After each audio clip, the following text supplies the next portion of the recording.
เพิ่นจะฮู้ราคาไม้แม่นเพิ่นอยากฮู้ว่าค่าสร้างนี่เท่าใดแล้วก็ไม้ตอกนี่มันสิมีจักเส้นเฮือนประมาณซำนี้นะแล้วเพิ่นก็อยากให้เอาสร้างมาแล้วก็คุยเลยเพิ่นถามในคลิปในหยังไปเลยสินะเพิ่นก็บอกอยู่แต่ว่าท่านได้เงินน่ะบ่ทันได้จักหาสร้างเพิ่นมาเบิ่งนะโอ้ยดีแหละก็คุยกับทางบ่าวพรอยู่ว่าให้บ่าวพรไปเฮือนเพิ่นบ่ที่ว่า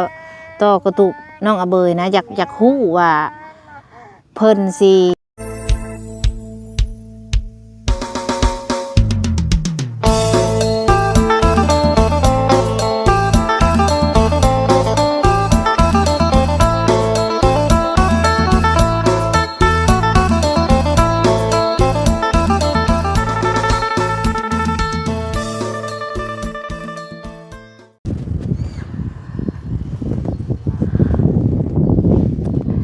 สบาย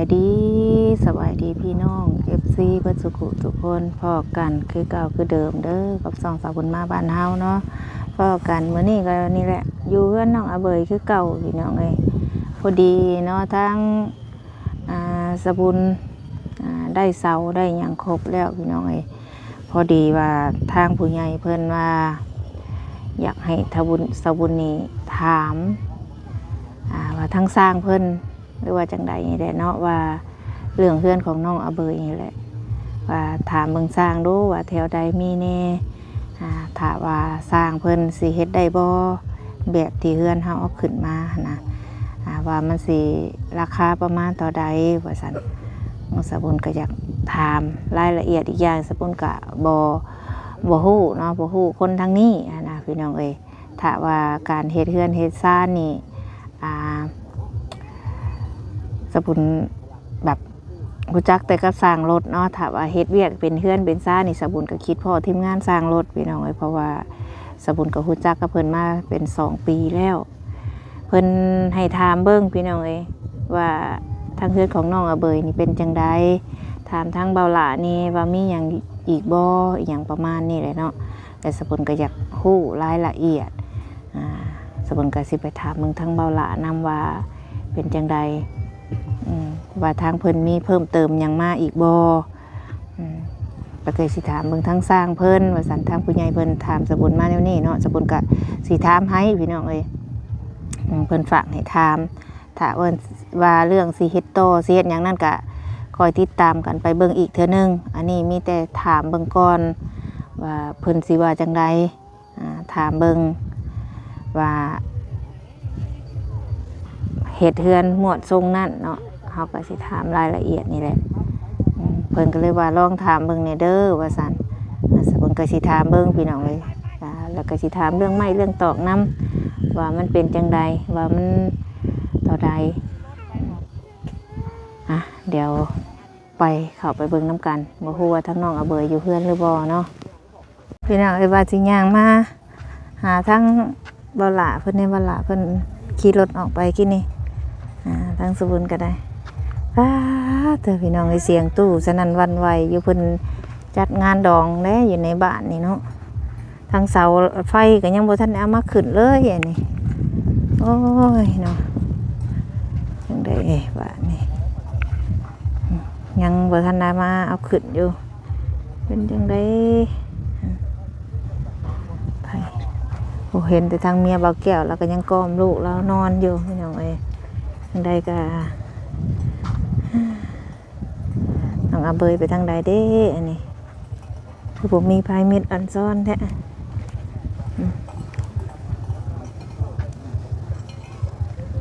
เสาเพิ่นมาเรียบร้อยแล้วพี่น้องเอ้ยสบุญกับว่าสิถามเบาหล่าอะไรเนาะว่าเป็นจังใดงบทางเพิ่นยังจังได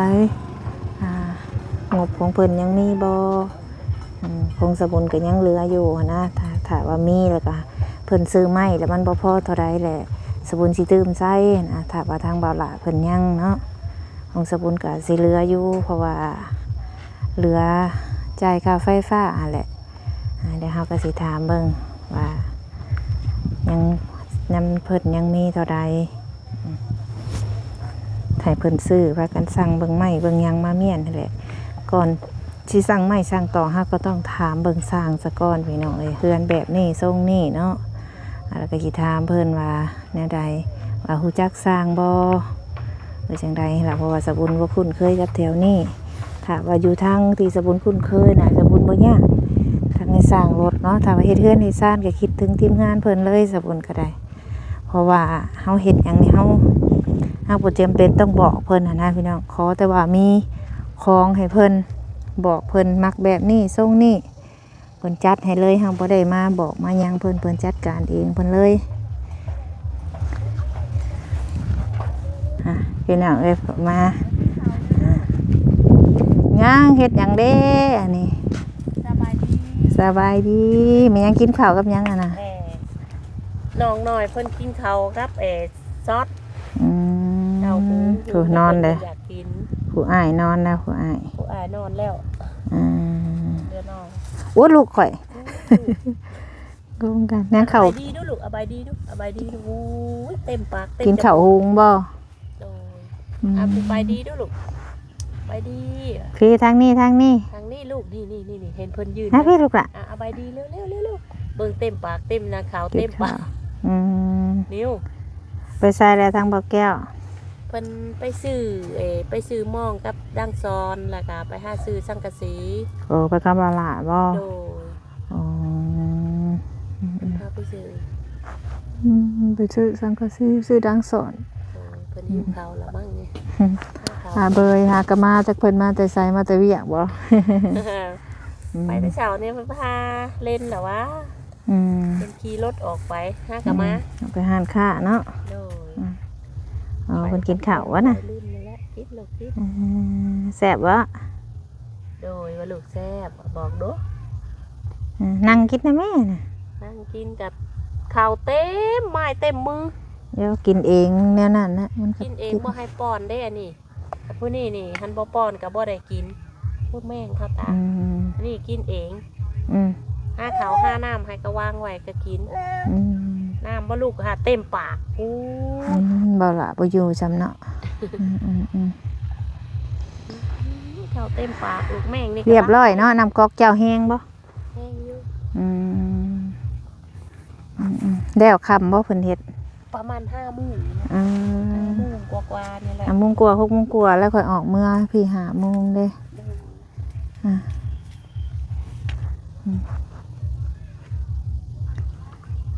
แดดเนาะมื้อวานนี่เด้บ่ว่านนี่แดดแห้งมื้อนี้ใครแน่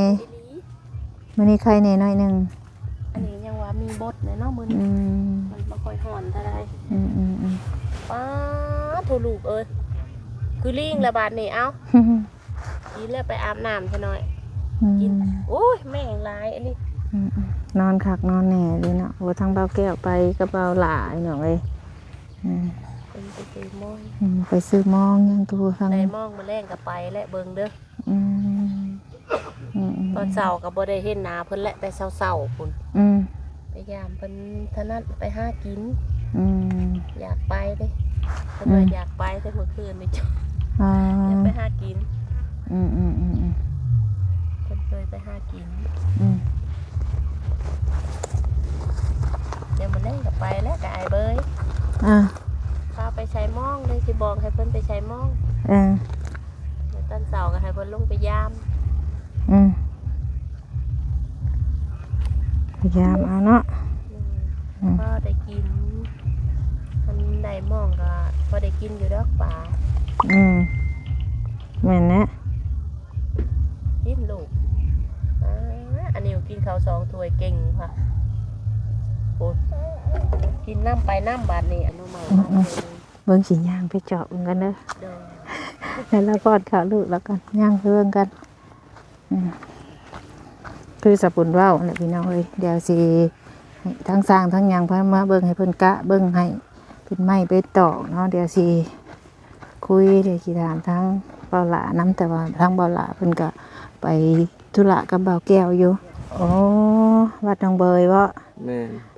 เพิ่นว่าอยากให้ไปถามช่างนั่นนี่บ่ก็ว่าจังซั่นแหละว่าก็อยากถามคือกันเนาะข้อยก็อยากถามว่าทางชุมเจ้าน่ะยังมีหยังอีกอยู่บ่หั่นนะแบบเป็นงบอีหยังจังซี่ยังมีอีกจักส่วนบ่หั่นนะก็มีแต่น้ำบ่ล่าและเล็กน้อยอาจจะได้ไม้เส้นประมาณ10 กว่าโต เป็นไม้48นี่นะ อืม แต่ว่าเรื่องค่าช่างนั้นบ่มีแล้ว ยังบ่มีบ่ทางข่อยก็ยังบ่ทันมีแต่เพียงแต่ได้ยินอยู่ทางผู้ใหญ่เพิ่นว่าอยากให้ถามเบิ่งอยากให้หาสร้างมาเบิ่งแล้วอยากฮู้นะเพิ่นอยากฮู้ก่อนว่ามันสิเท่าใดแล้ว หมาย ก็ ถึงว่าเพิ่นจะฮู้ราคาไม้ แม่นเพิ่นอยากฮู้ว่าค่าสร้างนี่เท่าใดแล้วก็ไม้ตอกนี่มันสิมีจักเส้นเฮือนประมาณซำนี้นะแล้วเพิ่นก็อยากให้เอาสร้างมาแล้วก็คุยเลยเพิ่นถามในคลิปในหยังไปเลยสินะเพิ่นก็บอกอยู่แต่ว่าท่านได้เงินน่ะบ่ทันได้มาแต่เพิ่นให้ถามเบิ่งเพิ่นอยากฮู้แล้วเพิ่นจะสิรวบรวมสินะแต่ว่าน้ำข่อยก็ยังมีอีกส่วนอยู่ที่เหลือค่าไฟฟ้าแหละผู้ทางน้องเว้ยสบายดีแล้วล่ะกินข้าวบ่เป็นได้เรื่องไฟฟ้าก็จ่ายไปครึ่งนึงแล้วบ่พอ เพิ่นว่ามื้อนั้นมื้อนี้อยู่ว่ามื้อนี้ก็ว่าค่าดองว่าซั่นแต่สิโทรนำเพิ่นอีกอยู่จะให้เพิ่นเร่งมือให้ถ้าแม่นว่าเพิ่นใช้ไฟเพิ่นมานี่เพิ่นเอาลักขึ้นแล้วก็บางทีก็ แม่น ต่อแล้ว แม่นเพิ่นว่าเพิ่นน่ะสั่งสายไฟเพิ่นเว้านะสั่งทางออนไลน์อาจสิแม่นเพิ่นว่าสั่งสายไฟบ่ทันมาเพิ่นว่าแต่ว่าถ้าว่าสายมันมาเพิ่นก็สิเอาเข้าให้เลยตรงเตอเพิ่นมีแล้วเพิ่นมีของสำรองมีครบแล้วเนาะแม่นเพิ่นสิสั่งเอากงเตอของน้องอเบยต่างหากหลังจากของน้องอเบยมาแล้วเพิ่นสิมาเปลี่ยนเอาหม้อนี่นะแบบใช้สำรองไปก่อนเนาะแม่นใส่สำรองไปก่อนเพิ่นว่า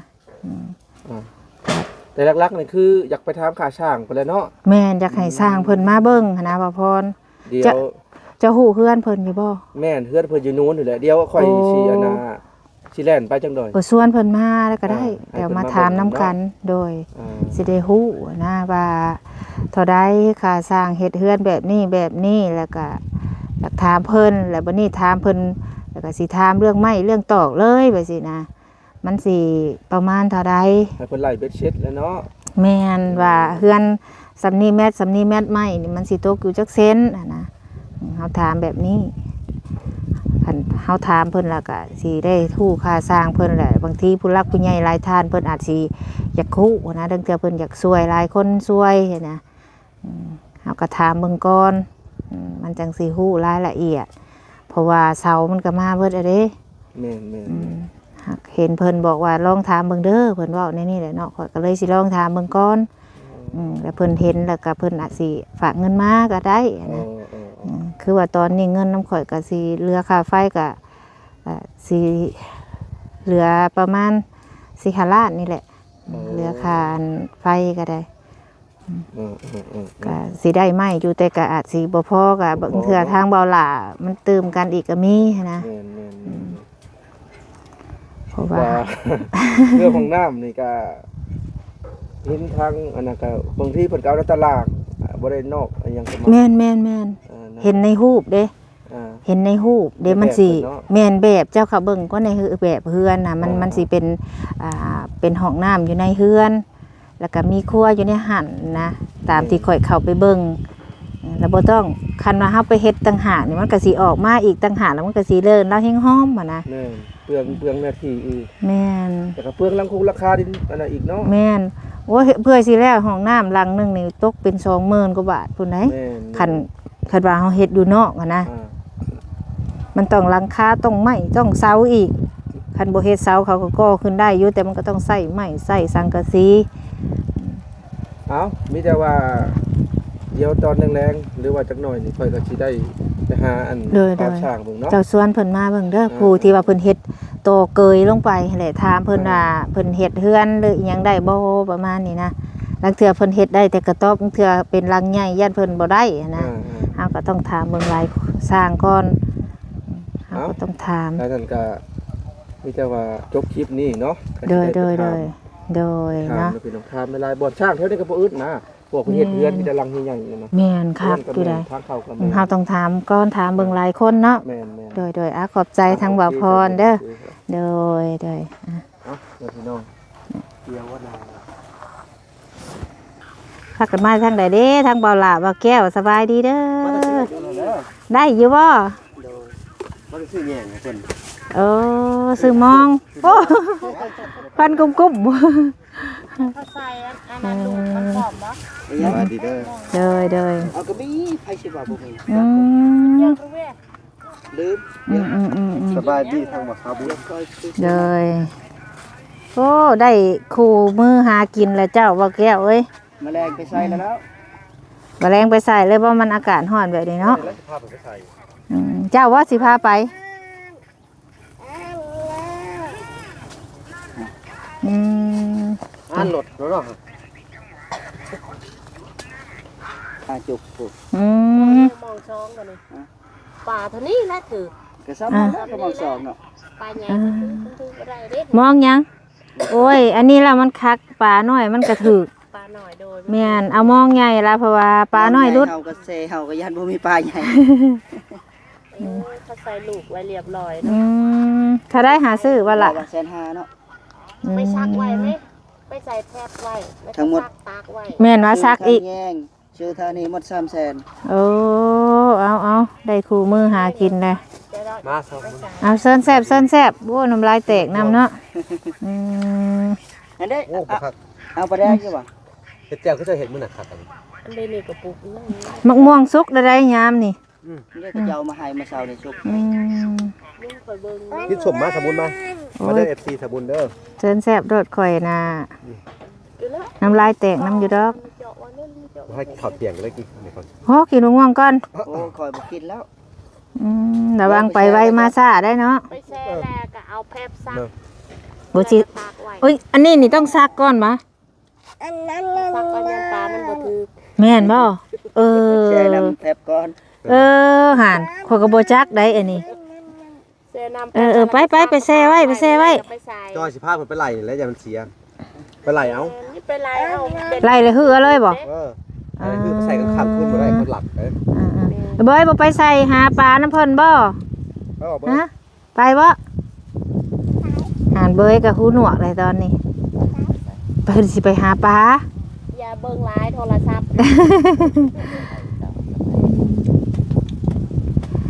กี้ข่อยว่าสิถามทั้งเบาล้าว่าอันเรื่องเฮือนน้องอเบยนี่นะว่าพอดีก็ถามเบาพรนำกินนี่ว่าทางเจ้ายังมีหยังในบ่หั่นนะ เท่ากับยังเหลืองบอยู่2ล้าน2ล้านกว่า โอ้ 2ล้าน2 อ๋อ กว่ามันซื้อเสาครับอันน่ะมัน3ล้าน8 อืม 3ล้าน3ล้าน8เหลือ2ล้าน2ล้าน2 อืม เขาก็สิซื้อสั่งเป็นไม้ให้เพิ่น โอ้สิ พอจำได้ก็ สิเอาแบบมานั่นกันเนาะ โดย ถ้าว่าจังสั้นแหละข่อยว่าอยากว่าสิอันอยากหาสร้างเพิ่นมาเบิ่งอะนะ โดยนี่แหละ ก็คุยกับทางบ่พรอยู่ว่าให้บ่พรไปเฮือนเพิ่นบ่ที่ว่า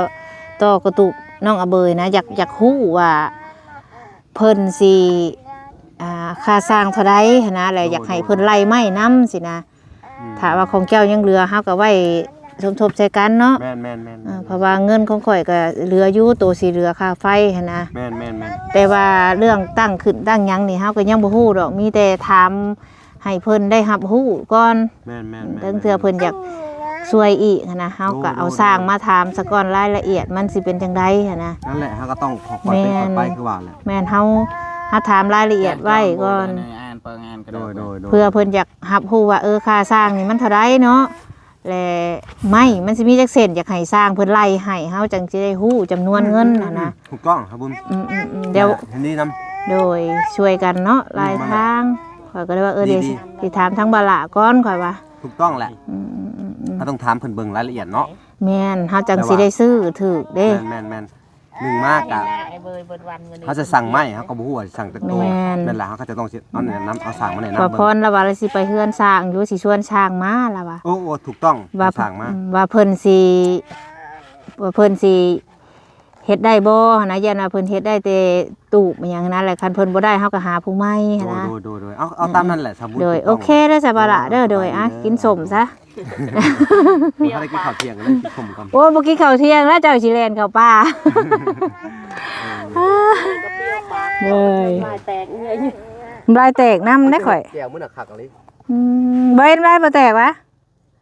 เป็นยังมื้อนี้ ข่อยยังบ่ได้ทิ้งได้แจวนะข่อยหายไว้ บ่มื้อนี้มาแต่ทางใดมื้อนี้ค่ะ บ่มาแม่ไปเอาแจวมา มาแต่ไปนอนป้าคือโทรหา2สายบ่ครับ พอกับจากหัว แม่นวะแม่นบ่เจ้าโทรคือบ่ดังซะก็เด้อตรวจสอบเบิ่งกันพระเจ้าโทรกลับเขาบ่รับติเขาว่าโทรหาน้องก่อนไปทางไหนเนาะว่าบ่เห็นนะ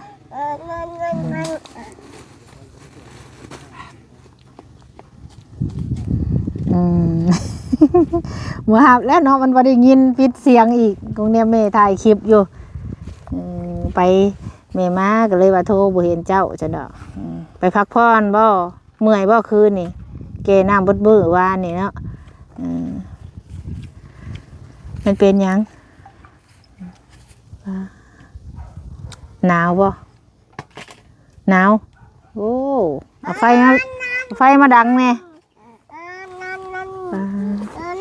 โอ้ทมก็ปิ่นปากลงลุมคันมีเงินก็ไล่ออกเบิดแล้วฮะสับบ่เขาตายอ้าวซาจังใดสำหรับคลิปนี้ก็ขอจบก่อนพี่น้องเลยอ้าวสบายดีปะลุงเนี่ยเบ้ยหาวงาบหาวเงยคือจิเมน ไม่ได้นอนบ่คืนนี่เนาะผู้ยันแต่อันนี้แหละสิปักตีนเพิ่นผู้พุ่นระวังเด้อล่ะเด้อพี่น้องเนาะสำหรับคลิปนี้สบุญสิขอจบก่อนนอกจากใดก็พอกันในคลิปหน้าเพิ่นแหละขอบคุณทุกคนที่เขาเบิ่งเขาชมสำหรับคลิปนี้ไปก่อนสบายดี